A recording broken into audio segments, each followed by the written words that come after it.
کچھ شک نہیں کہ انسان کم حوصلہ پیدا ہوا ہے، جب اسے تکلیف پہنچتی ہے تو گھبرا اٹھتا ہے، اور جب ملتا ہے اس کو مال تو بخیل بن جاتا ہے۔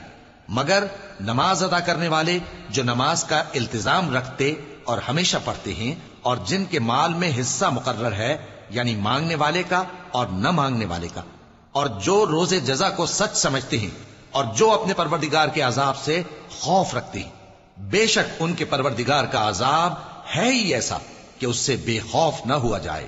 اور جو اپنی شرمگاہوں کی حفاظت کرتے ہیں مگر اپنی بیویوں یا باندیوں سے کہ ان کے پاس جانے میں انہیں کچھ ملامت نہیں، اور جو لوگ ان کے سوا اور طریقے ڈھونڈیں تو وہ حد سے نکل جانے والے ہیں، اور جو اپنی امانتوں اور اپنے عہد و پیمان کا پاس کرتے ہیں، اور جو اپنی گواہیوں پر قائم رہتے ہیں، اور جو اپنی نماز کی پابندی کرتے ہیں، یہی لوگ جنتوں میں عزت و اکرام سے ہوں گے۔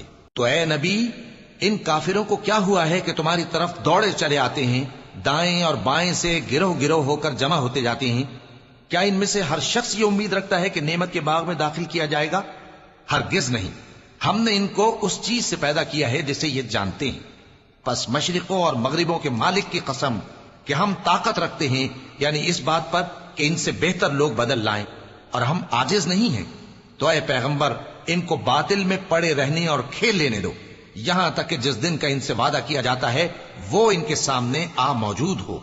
اس دن یہ قبروں سے نکل کر اس طرح دوڑیں گے جیسے کسی مقابلے کے نشان کی طرف دوڑے جا رہے ہوں۔ ان کی آنکھیں جھک رہی ہوں گی اور ذلت ان پر چھا رہی ہوگی۔